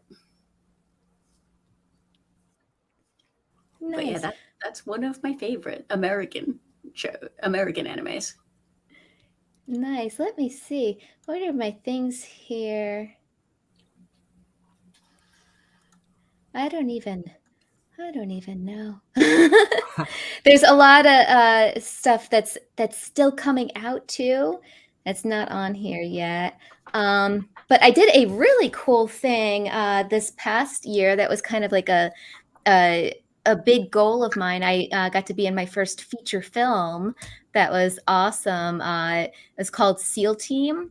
It's the animated SEAL Team.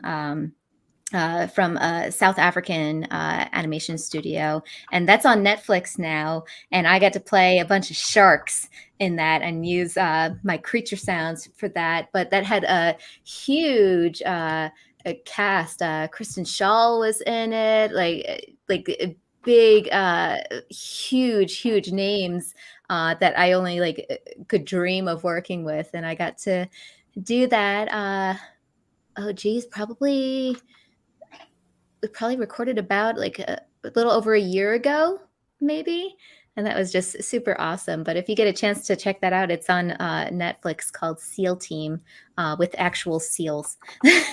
And Seal was in it too, which was neat, playing a seal. Yeah. That's cool.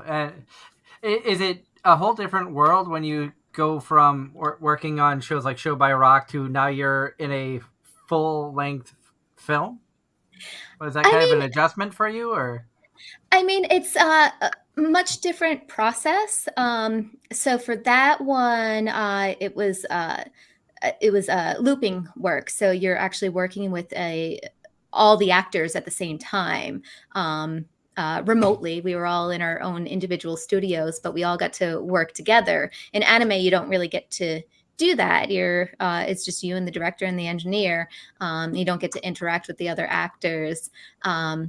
But with this one, we're all improvising the entire time and just working off of each other. And that's much different experience. It's really cool. You're still in the same place. You're still in your booth, but it's I don't know, it's so different, and that's its own challenge is just improvising for however many hours on end. I don't know, it's really cool. And I do know pre-pandemic that in Japan that's how they recorded a lot of animes. What they would bring up to 10 voice actors at a time and rotate them in and out depending on who was speaking lines at which time. Mhm. Is that something you think would be interesting for, American dubs? Do you think that would be fun to bring multiple voice actors in, or do you think under the It current circumstances it would be a kind of a it crazy thing to adjust to? It would be fun, but I don't know logistically how it would work just because the process that we go through to dub, it's going line by line, and matching everything specifically. I have done ensemble work though, not just for this, but for other animated shows. But those are usually prelay, so nothing's animated yet, and they'll go and animate to our voices. Crayola Scribble Scrubbies was one that I did that was ensemble style, and we all got to work together remotely. But it's a lot of fun being able to react live with the other actors. Although knowing a lot of like the voice actors we've had on the show, like if we had Anthony Bowling and Jeremy Inman together, I don't know how much recording would actually get done. How much Jeremy like picks on Anthony and whatnot. I don't know how much recording would actually get done. Yeah. When you kind of have that freedom and you're not restricted to the lip flaps, like sometimes if I'm doing prelay, I'll just keep on going. I'll just keep on improvising. We're like, okay, let's move on to the next line. But like, no, I was going. I was making my own scene there. That's got to be some fun as well, and with being able to just kind of improvise like a Wallace session or something where like just come in, you're kind of in the background talking, just make some noise. Yeah, I mean, it's been since before the pandemic was the last time we got to do a group Wallace session. I mean, we do a lot of Wallace sessions now, but you're walling by yourself and you're just kind of improvising without reacting to another actor. You're reacting to yourself through the whole thing. But yeah, Wallace sessions are a lot of fun to get crammed into the booth with 5 other actors, and just that's I'd say as close to ensemble animation as you get in anime dubbing. And I know I constantly go back to Show by Rock stuff here, especially the background picture is still Show by Rock from when we had our special. I noticed that. and you were able to, for the original Show by Rock Mashima Rush season 1, you were able to sing as Ryuyu a lot of the songs. What was it like to be able to sing the English dub of it? The songs in anime, which normally you don't get the rights to. That's very difficult to get those. It was so scary. Like I hadn't really sung too much in anything I had done. You can see like behind me there's like some preschool toys up there. So I've done singing as like little boy characters like for toys. But this was one of the first shows that I got to like really sing full songs. So it was a little scary, but like super fun once we figured out all the technical aspects to it. And I've gotten to do other singing stuff since then too. So that there's more singing stuff coming up for other things eventually this summer or fall. We'll see. But yeah, I'm kind of addicted to it now. I kind of love it. So Gavin, you should, next time that you have like a anime based music thing you want to do, reach out to Lindsay and see if she can help you with some of that. Right on. Yeah, Sounds that'd good. be fun. That's what we do here. Is we like to connect people, you know. Uh-huh. That's cool. And now,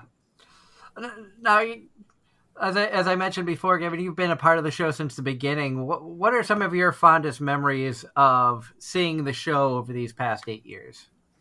Ooh, well, the two incidents that you mentioned earlier were just a lot of fun. The Todd thing being brought into a booth while he was actually recording an audiobook was pretty cool.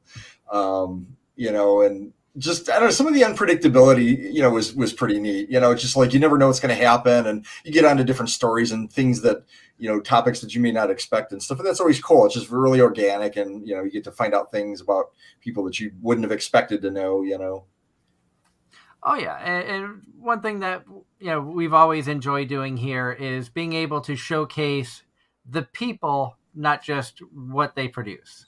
Right on. And that's one thing that I don't think, like, people may know Ryuyu but don't know Lindsay. This gives people a chance to learn about Lindsay, the voice of Ryuyu, and the voice of so many other amazing characters.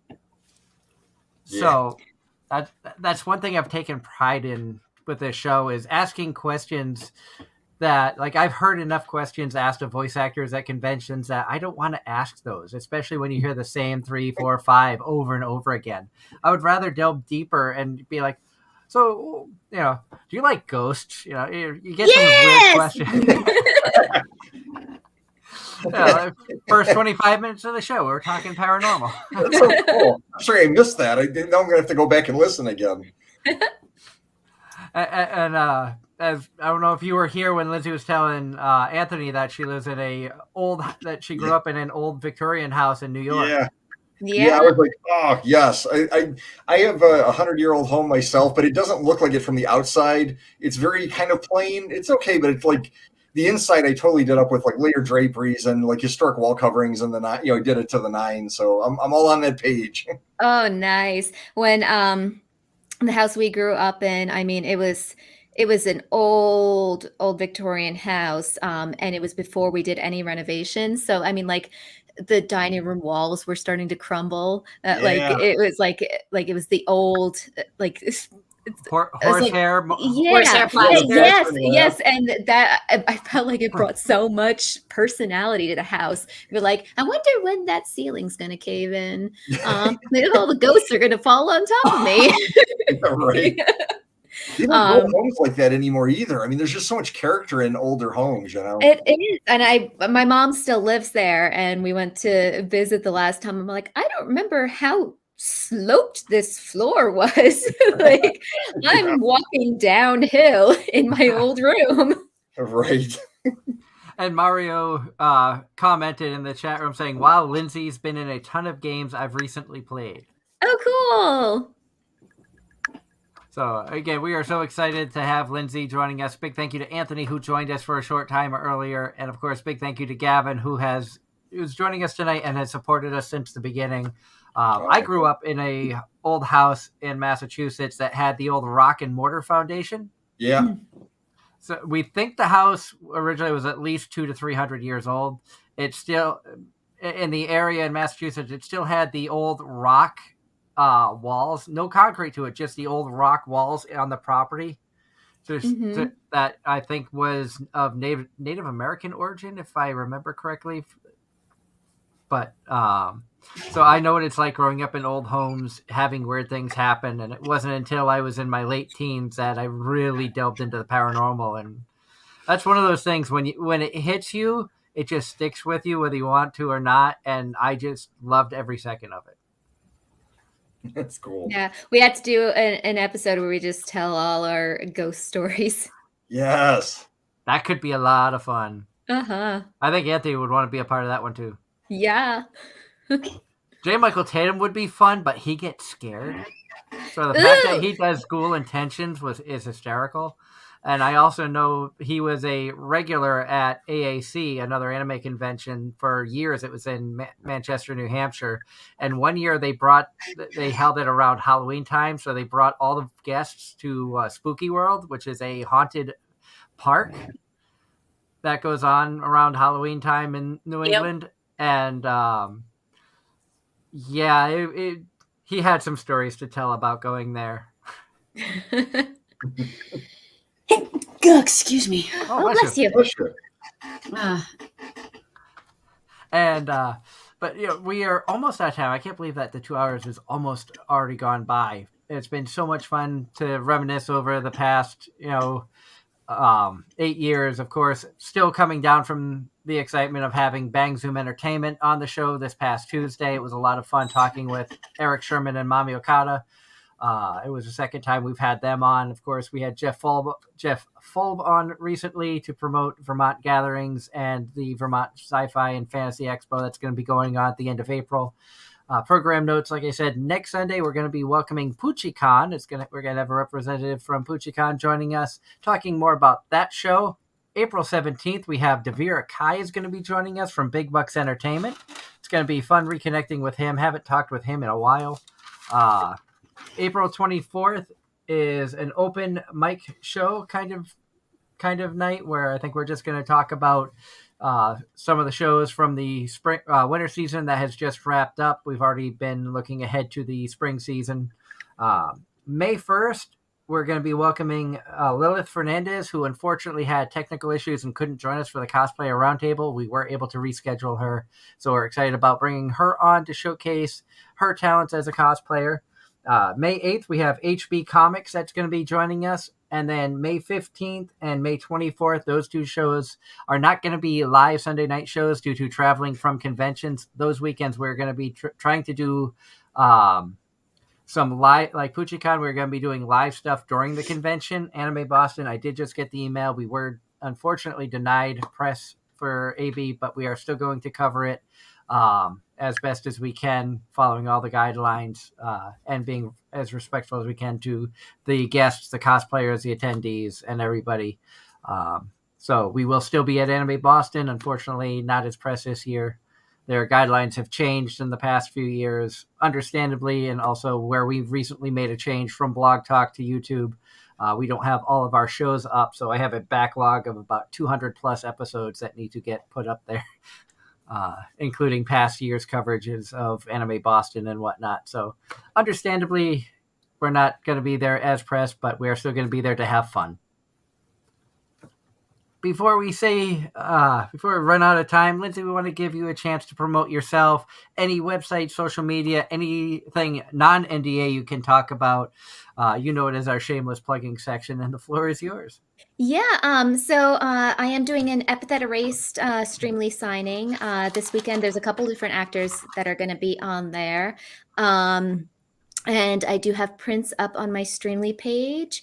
I believe it's streamly.com/bubblegumvoice. Let me just check that quickly.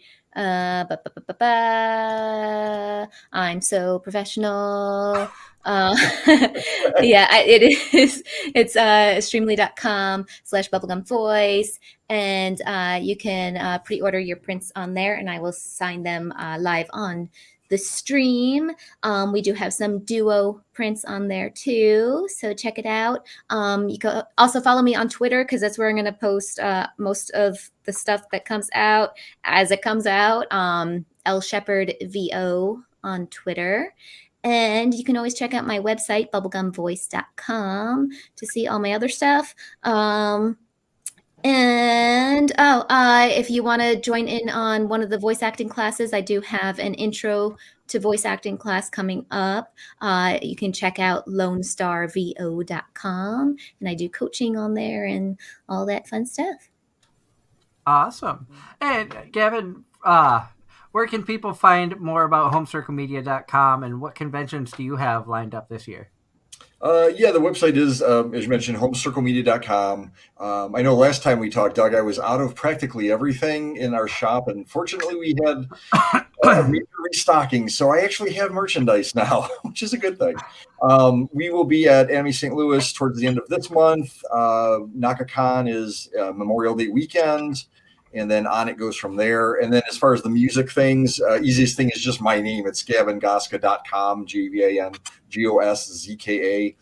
All the bands and projects and all the fun stuff is all linked through that. So that's an easy way to get to everything else. Awesome. And like I said, if you get any Show by Rock stuff in, let me know. Yes, we'll do. We'll do.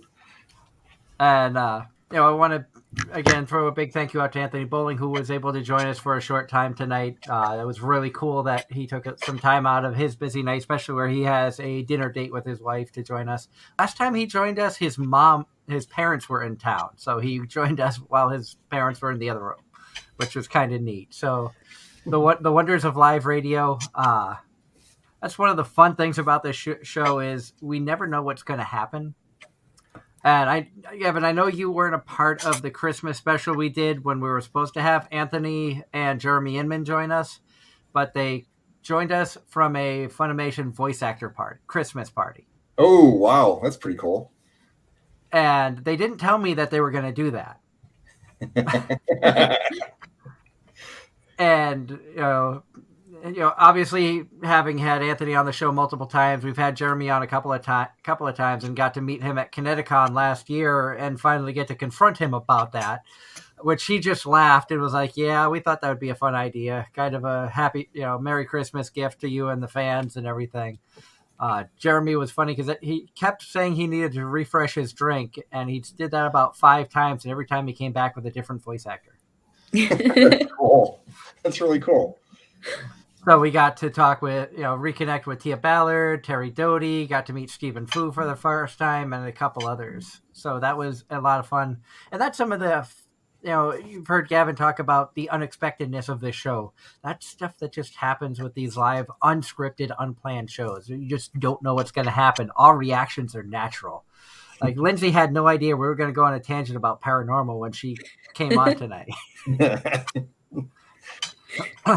Nice. Not complaining. Yeah, right. All good. Nope. I mean, I've been locked in Rolling Hills, so anybody who knows the paranormal shows like Ghost Hunters, Ghost Adventurers, they have been at Rolling Hills for multiple shows. I have been there in person, locked in overnight twice, and have had a ton of experiences. Everything from seeing items move to being touched to seeing a full-bodied apparition. Wow.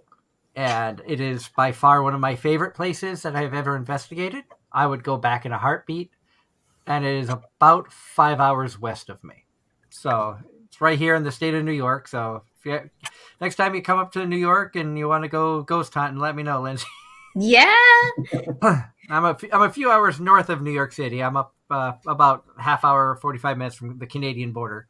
Nice. My dad is up that way, but like in New Hampshire, but he's pretty close to up that way.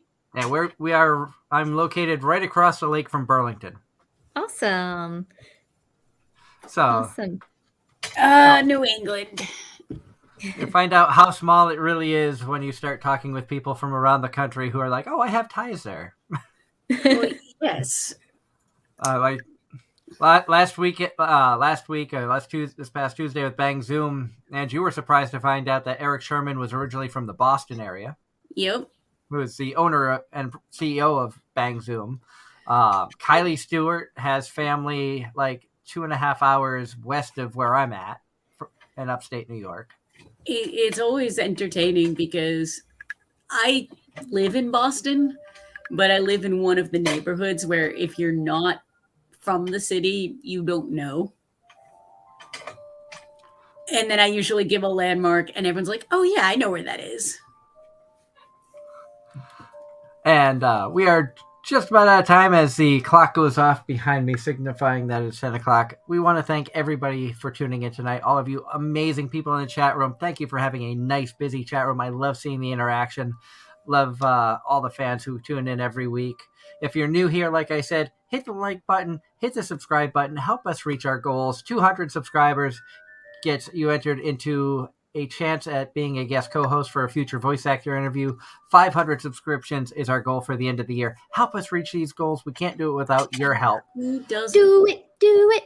Who doesn't want to join us and talk about random nonsense? And who wouldn't want to come and sit down and chat with Lindsay about voice acting from anime and video games and now movies even, or Anthony or some of the other amazing talent that we've had on the show? Because you never know who's going to agree to come on the show and when. So, yeah, we've had in our 8-year history, we've had close to 60 different voice actors from anime, video games, and everything from up and comers, names that you may have never heard of. Like the first time we had you on the show, Lindsay, I think a lot of people didn't know who you were, but may have known your work, to the well-established names of Monica Rial, Todd Habercorn, J. Michael Tatum, names that are big in the voice acting and anime industry. So we're continuing to look forward to bringing on a lot more amazingly talented people, especially where the voice actor pool keeps growing nowadays. So definitely want to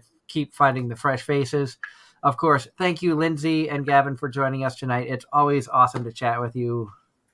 It's great to chat with you. Thank you for having me. Yeah, congrats, Doug. Thank you. Yes. Thank you to Darren, who's dead, and thank you to Angela, who is our newest and freshest face of Anime-Zing Radio and adds a wonderful variety to the show because, like I said before, Angela watches stuff that Darren and I don't. And Darren and I are isekai trash. She thinks we're idiots. So I never said that. Isekai trash, I did. That's right. You don't think we're idiots. You know we are, at least in my case. Then again, there was the time Mario and I took over the show to go on about Attack on Titan for no good reason. There was that. There was that. And, big thank you to, like I said, everybody for tuning in. Until next week, when we welcome Pucci-Khan onto the show and find out more about how it got started, what you can expect from this year's event. So much more fun. Definitely thank you so much to everybody for tuning in. Until next week, have a safe week and keep watching those shows. Bye. Bye.